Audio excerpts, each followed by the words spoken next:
Good afternoon, students. We are going to discuss about the topic biodiversity hotspots in India. So what is a biodiversity hotspot? A biodiversity hotspot is a biogeographic region with significant levels of biodiversity that is threatened with destruction. This concept was introduced by Norman Mayers, and the hotspot represent an opportunity to help conserve the diversity of life on Earth. അപ്പോൾ നമ്മൾ ഇന്ന് ഈ ക്ലാസ്സിൽ discuss ചെയ്യാൻ പോകുന്നത് ഇന്ത്യയിലുള്ള biodiversity ഹോട്ട്സ്പോട്ട്സിനെ കുറിച്ചാണ്. അപ്പോൾ ആദ്യം നമ്മൾ ഡിസ്കസ് ചെയ്യേണ്ടത് എന്താണ് ഒരു ബയോഡൈവേഴ്സിറ്റി ഹോട്ട്സ്പോട്ട് എന്നതാണ്. അപ്പോൾ ബയോഡൈവേഴ്സിറ്റി ഹോട്ട്സ്പോട്ട് എന്ന് പറഞ്ഞത് ഒരു ജോഗ്രഫിക്കൽ റീജിയനാണ്. അപ്പോൾ ആ റീജിയനിൽ സിഗ്നിഫിക്കൻറ്റ് ലെവൽസ് ഓഫ് ബയോഡൈവേഴ്സിറ്റി കാണിക്കും. അപ്പോൾ നല്ല ബയോഡൈവേഴ്സിറ്റി, അതായത് നല്ല ബയോഡൈവേഴ്സിറ്റി ഉള്ള ഒരു ജോഗ്രഫിക്കൽ റീജിയനെ നമ്മൾ എന്താക്കി കൺവേർട്ട് ചെയ്യും, ബയോഡൈവേഴ്സിറ്റി ഹോട്ട്സ്പോട്ട് എന്ന് വിളിക്കുക. അപ്പോൾ നല്ലോണം ബയോഡൈവേഴ്സിറ്റി കാണിക്കുന്ന ഒരു ജോഗ്രഫിക്കൽ റീജിയനെയാണ് നമ്മൾ എന്ത് പറയുന്നത്, ഹോട്ട്സ്പോട്ട് എന്ന് പറയുന്നത്. അപ്പോൾ ആ ഹോട്ട്സ്പോട്ടിൻ്റെ എക്സിസ്റ്റൻസ് നമ്മുടെ ഹ്യൂമൻ ആക്ടിവിറ്റി കാരണം ത്രട്ടൺ ചെയ്ത രീതിയിലാണ് ഉണ്ടായത്. അപ്പോൾ ആ ബയോഡൈവേഴ്സിറ്റി ഹോട്ട്സ്പോട്ടിനുള്ള ഒരു ഭീഷണിയാണ് നമ്മുടെ ഹ്യൂമൻ ആക്ടിവിറ്റീസ് എന്ന് പറയുന്നത്. അപ്പോൾ ഈ കൺസെപ്റ്റ് ആദ്യമായിട്ട് ബയോഡൈവേഴ്സിറ്റി ഹോട്ട്സ്പോട്ട് എന്ന കൺസെപ്റ്റ് ആദ്യമായിട്ട് ഇൻട്രൊഡ്യൂസ് ചെയ്തത് നോർമൻ മേയേഴ്സ് ആണ്. അപ്പോൾ ബയോഡൈവേഴ്സിറ്റി ഹോട്ട്സ്പോട്ട് കൺസർവ് ചെയ്യുന്നത് കൂടെ നമ്മൾ ലാർജ് എമൗണ്ട് ഓഫ് ബയോഡൈവേഴ്സിറ്റി നമ്മൾ കൺസർവ് ചെയ്യുന്നുണ്ട്. അപ്പോൾ എന്താണ് ബയോഡൈവേഴ്സിറ്റി ഹോട്ട്സ്പോട്ട് എന്ന് പറഞ്ഞാൽ, അതായത് അതൊരു ജോഗ്രഫിക്കൽ റീജിയൻ ആയിരിക്കും. അപ്പോൾ ഇന്ത്യയിലുള്ള ഒരു റീജിയൻ ആയിരിക്കും അത്. അപ്പോൾ ഇന്ത്യൻ്റെ കേസാണെങ്കിൽ ഇന്ത്യയിലുള്ള ഒരു റീജിയൻ. അപ്പോൾ ആ റീജിയനിൽ ലാർജ് എമൗണ്ട് ഓഫ് ബയോഡൈവേഴ്സിറ്റി ഉണ്ടാവും. അപ്പോൾ ആ ബയോഡൈവേഴ്സിറ്റി കൺസർവ് ചെയ്ത് കഴിഞ്ഞാൽ നമുക്ക് ലാർജ് ബയോഡൈവേഴ്സിറ്റി നമുക്ക് കൺസർവ് ചെയ്യാൻ പറ്റും. അപ്പോൾ ഈ ബയോഡൈവേഴ്സിറ്റി ഹോട്ട്സ്പോട്ട്, അതായത് എല്ലാ റീജിയനെയും നമുക്ക് ബയോഡൈവേഴ്സിറ്റി ഹോട്ട്സ്പോട്ടായിട്ട് ഡിക്ലെയർ ചെയ്യാൻ പറ്റൂല. അപ്പോൾ ഒരു റീജിയനെ നമ്മൾ ബയോഡൈവേഴ്സിറ്റി ഹോട്ട്സ്പോട്ടായിട്ട് ഡിക്ലെയർ ചെയ്യണമെങ്കിൽ അതിന് ചില ക്രൈറ്റീരിയാസ് ഉണ്ട്. അപ്പോൾ criterias for declaring a place as a biodiversity hotspot. To qualify as a hotspot, a region must meet 2 criteria. First, it must contain at least 1,500 species of vascular plants as endemics, and second, it has to have lost greater than or less or equal to 70% of its natural original native habitat. ഇപ്പോൾ 2 criterias വെച്ചിട്ടാണ് നമ്മൾ biodiversity ഹോട്ട്സ്പോട്ടായിട്ട് ഒരു geographical ഏരിയനെ നമ്മൾ പ്രഖ്യാപിക്കുന്നത്. ആദ്യത്തെ criteria എന്താണെന്ന് വെച്ചാൽ, ആ റീജിയനിൽ 1,500 സ്പീഷീസ് ഓഫ് വാസ്കുലർ പ്ലാന്റ്സ് വേണം. അതും എന്തായിരിക്കണം, എൻഡമിക് ആയിരിക്കണം. അപ്പോൾ ഈ സ്പീഷീസ് അല്ലെങ്കിൽ ഈ 1,500 വാസ്കുലർ പ്ലാന്റിൻ്റെ സ്പീഷീസ് വേണം. അപ്പോൾ ആ പ്ലാന്റ് സ്പീഷീസ് ആ റീജിയനിൽ മാത്രമേ കാണാൻ പാടുള്ളൂ. അപ്പോൾ എൻഡമിക് എന്ന് വെച്ചാൽ ഒരു റീജിയനിൽ മാത്രം വളരുന്ന പ്ലാന്റ്സും എനിമൽസിനെയാണ് നമ്മൾ എൻഡമിക് സ്പീഷീസ് എന്ന് പറയുന്നത്. അപ്പോൾ ഒരു ബയോഡൈവേഴ്സിറ്റി ഹോട്ട്സ്പോട്ടായിട്ട് ഒരു റീജിയനെ പ്രഖ്യാപിക്കണമെങ്കിൽ ആ റീജിയന് അറ്റ്ലീസ്റ്റ് 1,500 വാസ്കുലർ പ്ലാന്റ് സ്പീഷീസ് വേണം. അത് എന്തായിരിക്കണം, എൻഡമിക്കും ആയിരിക്കണം. അപ്പോൾ ആ റീജിയനിൽ മാത്രം കാണാൻ പറ്റുന്ന എൻഡമിക് സ്പീഷീസും ആയിരിക്കണം. പിന്നെ ആ ബയോഡൈവേഴ്സിറ്റി ഹോട്ട്സ്പോട്ടിന് 70% അത് ഡിസ്ട്രക്റ്റ് ചെയ്യപ്പെട്ടിട്ടുണ്ടാവണം. അപ്പോൾ ആ ബയോഡൈവേഴ്സിറ്റി ഹോട്ട്സ്പോട്ടിൻ്റെ 70% ഹ്യൂമൻ ആക്ടിവിറ്റി കാരണം ഡിസ്ട്രക്റ്റ് ആയതായിരിക്കണം. അപ്പോൾ 2 ക്രൈറ്റീരിയാസ് ആണ് നമ്മൾ ഈ ഒരു റീജിയനെ ബയോഡൈവേഴ്സിറ്റി ഹോട്ട്സ്പോട്ടായിട്ട് പ്രഖ്യാപിക്കുമ്പോൾ നോക്കേണ്ടത്. ഒന്ന്, അതിൽ 1,500 വാസ്കുലർ പ്ലാന്റ്സിൻ്റെ സ്പീഷീസ് വേണം. അതും ആ റീജിയനിൽ മാത്രം കാണുന്ന പ്ലാന്റ്സ് ആയിരിക്കണം. രണ്ടാമത്തത്, ആ ഹാബിറ്റാറ്റിൻ്റെ 70% നമ്മുടെ ആക്ടിവിറ്റി കാരണം നശിച്ചു പോയിരിക്കണം. അപ്പം ഇന്ത്യയിൽ 4 ബയോഡൈവേഴ്സിറ്റി ഹോട്ട്സ്പോട്ടാണുള്ളത്. ഒന്ന് വെസ്റ്റേൺ ഗട്ട്സ് ആൻഡ് ശ്രീലങ്ക, രണ്ടാമത്തത് ഏതാണ്, ഹിമാലയൻ, മൂന്നാമത്തത് ഇൻഡോ ബർമ, നാലാമത്തത് സുണ്ട ലാൻഡ് എന്ന് പറയും. അപ്പോൾ നമുക്ക് നോക്കേണ്ട ഏതാണ്, ഫസ്റ്റ് ഇന്ത്യയിലുള്ള ബയോഡൈവേഴ്സിറ്റി ഹോട്ട്സ്പോട്ടാണ് വെസ്റ്റേൺ ഗട്ട്സ്. അപ്പോൾ വെസ്റ്റേൺ ഗട്ട്സ് നിങ്ങൾക്കറിയാം, western guts of south western and south western Sri Lanka are similar in geology, climate and evolutionary history. The Western Ghats, known locally as the Sahyadri Hills, run parallel to India's western coast about 30 to 50 km inland. അപ്പോൾ ആദ്യം പറയുന്നത് western ഗട്ട്സിൻ്റെ geographical ലൊക്കേഷനെ കുറിച്ചാണ്.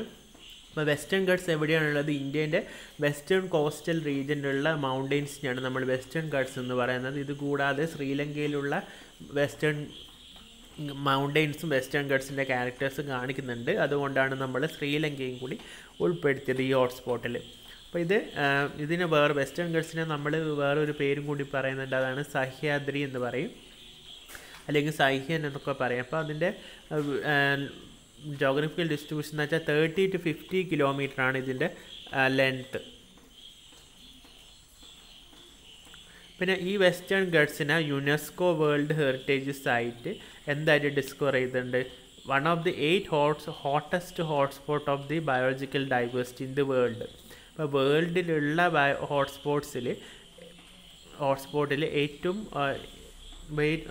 8 റീജിയനുകളാണ് UNESCO എന്തായിട്ട് തിരഞ്ഞെടുത്തിരിക്കുന്നത്? Hottest ഹോട്ട്സ്പോട്ടായിട്ട് തിരഞ്ഞെടുത്തിരിക്കുന്നത്. അപ്പോൾ അതിലുള്ള ഒരു hottest ഹോട്ട്സ്പോട്ടാണ് western ghat എന്ന് പറയുന്നത്. Western ghats are home for 4 tropical and sub tropical moist broad leafed forest eco region. Western ഗട്ട്സിൽ 4 ടൈപ്പ് ഫോറസ്റ്റ് ആണ് കാണുന്നത്. The north western ghats contain moist deciduous forest. അപ്പോൾ വെസ്റ്റേൺ ഗട്ടിൻ്റെ നോർത്തേൺ പാർട്ടിൽ deciduous forest ആണ് ഉണ്ടാകുക, അതായത് ഇല കൊയ്യുന്ന മരങ്ങളാണ് അവിടെ ഉണ്ടാകുക. The north western ghats contain rain forest. അപ്പം വെസ്റ്റേൺ ഗട്ടിൻ്റെ നോർത്ത് പാർട്ടിലുള്ള മൗണ്ടെയിനിലാണെങ്കിൽ റെയിൻ ഫോറസ്റ്റ് ആണ് അവിടെ ഉണ്ടാകുക, അതായത് ഇല കൊയ്യാത്ത എല്ലപ്പവും റെയിനൊക്കെ ഉള്ള ഫോറസ്റ്റ്. പിന്നെ south western ghat contain moist deciduous forest. ഇപ്പോൾ ഇല കൊയ്യുന്ന ഡിസീഡിയസ് ഫോറസ്റ്റുകളാണ് അതായത് വെസ്റ്റേൺ ഗട്ടിൻ്റെ സദേൺ പാർട്ടിൽ കാണുന്നത്. പിന്നെ south western guts mountain contain rain forest. അപ്പോൾ മൗണ്ടെയിൻ റീജിയനിലൊക്കെ റെയിൻ ഫോറസ്റ്റ് ആണ് ഉണ്ടാകുക, അല്ലാത്ത താഴ്വരകളൊക്കെ ഡിസീഡിയസ് ഫോറസ്റ്റ് ആണ് വെസ്റ്റേൺ ഗട്ട്സിൽ ഉണ്ടാകുക. പിന്നെ വെസ്റ്റേൺ ഗട്ട്സിൽ 7402 സ്പീഷീസ് ഓഫ് ഫ്ലവറിങ് പ്ലാന്റ്സ് ഉണ്ട്. അതിൽ 5588 സ്പീഷീസ് ഇൻഡിജനിക് ആണ്, അല്ലെങ്കിൽ എൻഡമിക് ആണ്. അതിൽ 376 എക്സോട്ടിക് സ്പീഷീസ് ആണ്, അതായത് എക്സ്റ്റൻഷൻ നേരിടുന്ന സ്പീഷീസാണ് 376 പ്ലാന്റ് സ്പീഷീസ്. അതിൽ 1438 സ്പീഷീസ് ഓർണമെൻ്റൽ പ്ലാന്റ്സ് ആയിട്ട്, അല്ലെങ്കിൽ അലങ്കാര സസ്യങ്ങളായിട്ട് നമ്മൾ കൾട്ടിവേറ്റ് ചെയ്യുന്നുണ്ട്. അപ്പോൾ ഈ ഇൻഡിജീനിയസ് സ്പീഷീസ് എന്ന് വെച്ചാൽ ഇന്ത്യയിൽ മാത്രം കാണുന്ന സ്പീഷീസാണ് ഇൻഡിജീനിയസ് സ്പീഷീസ് എന്ന് പറയുന്നത്. അപ്പോൾ അതിൽ 2253 species are endemic to India, and of them 1273 species are exclusively confined to western Ghats. അപ്പോൾ ഇതിൽ ഇന്ത്യയിൽ മാത്രമുള്ള സ്പീഷീസാണ് 2253 സ്പീഷീസ്. ആ 2253 സ്പീഷീസിൽ 1273 സ്പീഷീസ് വെസ്റ്റേൺ ഗട്ട്സിൽ മാത്രം കാണുന്ന പ്ലാന്റ് സ്പീഷീസാണ്. അപ്പോൾ ഇതാണ് ആ species diversity and എൻഡമിസം in western guts. അപ്പോൾ അത് നിങ്ങൾ നോക്കിയിട്ട് ഒന്ന് മനസ്സിലാക്കി വെക്കുക. അപ്പോൾ എന്തൊക്കെ എൻഡമിക് സ്പീഷീസാണ് ഇവിടെ ഉള്ളത്? ലാമർ ജെറ്റർ. അപ്പോൾ ഒന്നാമത്തത് ഒരു ബേർഡാണ് ലാമർ ജെറ്റർ, കഴുകനെ പോലത്തെ. രണ്ടാമത്തത് ഒരു ഈഗിളാണ്, ബ്ലാക്ക് ഈഗിൾ. മൂന്നാമത്തത് നോർത്തേൺ ഗോസ്വാക്ക് എന്ന് പറഞ്ഞൊരു ഫാൾക്കനാണ്, അതായത് ഫാൾക്കൻ ഇനത്തിൽപ്പെട്ട ബെസ്റ്റാണ്. നാലാമത്തെ ടിബറ്റൻ പെട്രിജ് ആണ്. പിന്നെ റെഡ് പാണ്ട ഉണ്ട്, പിന്നെ പീകോക്ക് ഉണ്ട്, ഏഷ്യൻ എലിഫൻ്റ് ഉണ്ട്, പിന്നെ ബട്ടർഫ്ലൈസ് ഉണ്ട്, പിന്നെ frog, rare species of amphibians like frog ഉണ്ട്.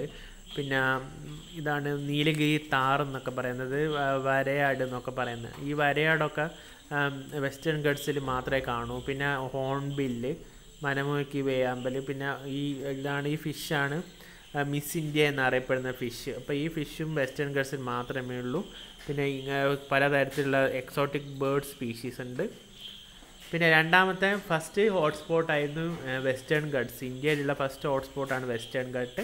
രണ്ടാമത്തെ ഹോട്ട്സ്പോട്ടാണ് ഹിമാലയൻ റീജിയൻ. അപ്പോൾ Himalayan region includes Indian Himalayan region that following in Himalayas നിങ്ങൾക്ക് അറിയാം ഇന്ത്യയിൽ മാത്രമല്ല, അത് ഏതെല്ലാം കൺട്രീസിൽ എക്സ്റ്റെൻഡ് ചെയ്യുന്നുണ്ട്. പാകിസ്ഥാനിൽ ഹിമാലയാസ് ഉണ്ട്, നേപ്പാളുണ്ട്, ഭൂട്ടാനിലുണ്ട്, ചൈനയിലുണ്ട്, മ്യാൻമാറിലുണ്ട്. അപ്പോൾ ഇവിടെയൊക്കെ ഹിമാലയസ് ഉണ്ട്. പക്ഷേ ഹിമാലയൻ ഹോട്ട്സ്പോട്ട് എടുക്കുമ്പോൾ നമ്മൾ ഇന്ത്യയിലെ ഉള്ള ഹിമാലയസിലുള്ള സ്പീഷീസിനെ മാത്രമേ എടുക്കും. The Himalaya hotspot is home to the world's highest mountain. അപ്പോൾ വേൾഡിൽ തന്നെ ഹയസ്റ്റ് മൗണ്ടൻസ് ആണ് ഹിമാലയ, അത് നിങ്ങൾക്കറിയാം.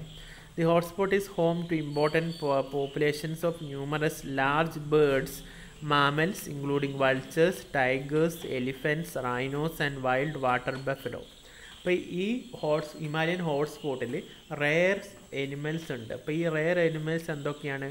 ബേർഡ്സ് ഉണ്ടാവും, മാമൽസ് ഉണ്ടാവും, പിന്നെ എന്തൊക്കെയാണ് അതിൽ സ്പെഷ്യലായിട്ടുള്ളത്? വൾച്ചേഴ്സ്, കഴുകൻ, പിന്നെ ടൈഗർ, കടുവ, എലിഫൻറ്റ് ഉണ്ടാവും, പിന്നെ കണ്ടാമൃഗം റൈനോ ഉണ്ടാവും, പിന്നെ വൈൽഡ് വാട്ടർ ബഫലോ, അതായത് ബഫലോസ് ഉണ്ടാവും. ഇതാണ് അതിൻ്റെ സ്പീഷീസ് ഡൈവേഴ്സിറ്റി എൻഡമിസം. ജസ്റ്റ് നോക്കി വെക്കുക.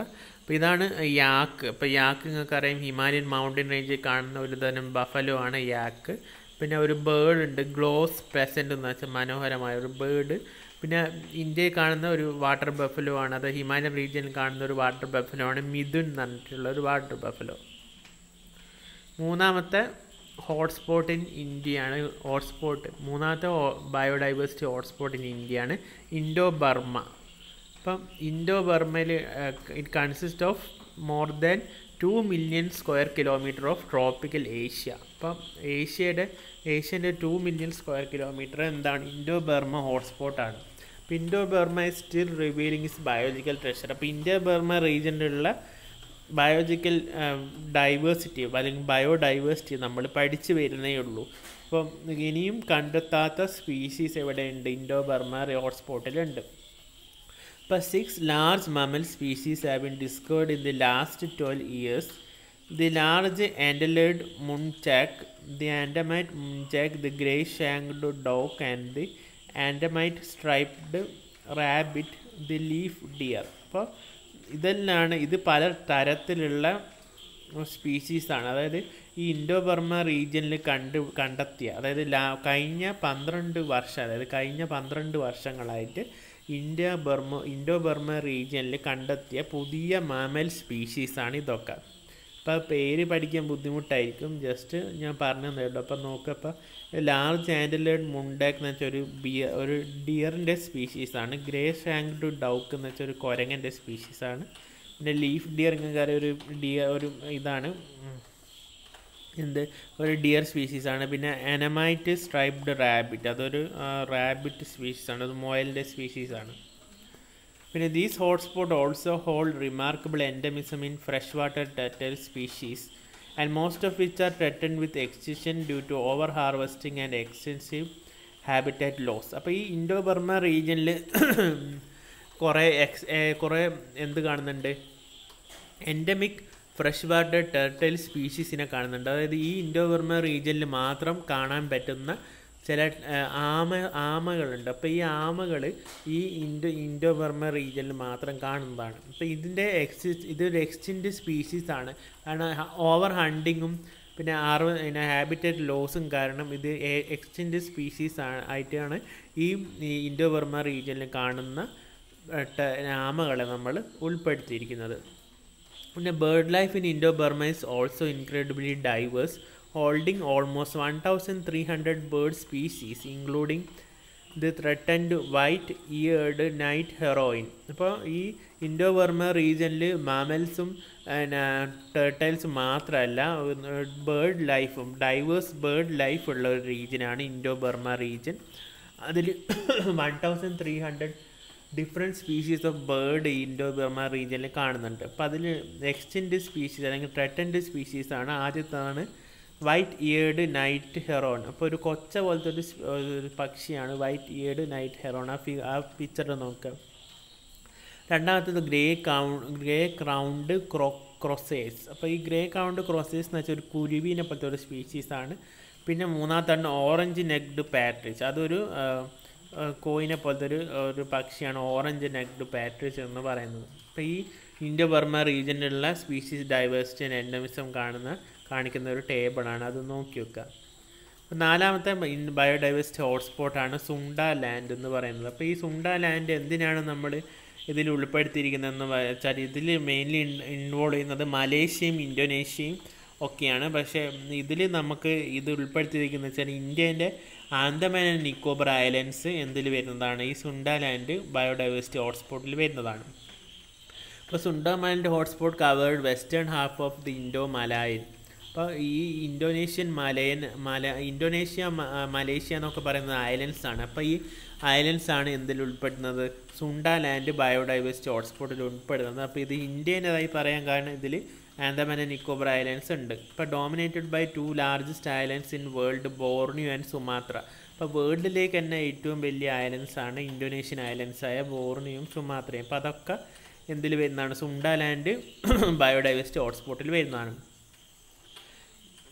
അപ്പോൾ more than a million years ago the islands of Sundaland were connected to mainland Asia. As sea level changes, this connection periodically disappeared, eventually leading to the current isolation of the islands.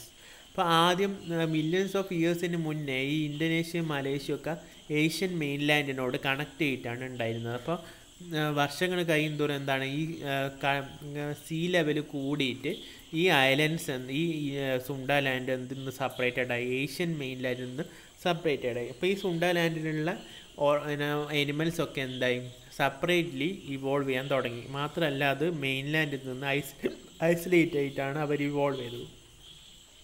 ഇപ്പോൾ സുണ്ടാലാൻഡിൽ കാണുന്ന notable plants ആണ് Rafflesia. അപ്പോൾ Rafflesia നിങ്ങൾക്ക് അറിയാം, ലോകത്തിലെ ഏറ്റവും വലിയ ഫ്ലവറാണ് Rafflesia. Rafflesia is the largest flowers in the world, measuring up to 1 metre in diameter. അപ്പോൾ റഫ്ലേഷ്യയാണ് ഇവിടെ കാണുന്ന ഇമ്പോർട്ടൻറ്റ് പ്ലാന്റ്. അപ്പോൾ ഇത് വേൾഡിലെ തന്നെ ഏറ്റവും വലിയ പ്ലാന്റ് ആണ് റഫ്ലേഷ്യ. ഇത് കാണുന്നത് സുണ്ടാലാൻഡ് ബയോഡൈവേഴ്സിറ്റി ഹോട്ട്സ്പോട്ടിലാണ്. പിന്നെ റെഡ് നോബ്ഡ് ഹോൺബിൽ, അതൊരു ടൈപ്പ് ഓഫ് ഹോൺബില്ലാണ്. പിന്നെ സുണ്ട ക്ലൗഡഡ് ലെപ്പോർഡ്, ഇപ്പോൾ ഒരു ക്ലൗഡഡ് ലെപ്പോർഡ് സ്പീഷീസും ഇവിടെ കാണുന്നുണ്ട്. അപ്പോൾ താങ്ക് യു. അപ്പോൾ ബയോഡൈവേഴ്സിറ്റി ഹോട്ട്സ്പോട്ട്സ് ഇൻ ഇന്ത്യയാണ് ഈ എന്തെല്ലാം, western guts, Himalayans, Indo Burma, പിന്നെ സുണ്ടാലാൻഡ്. അപ്പോൾ താങ്ക് യു.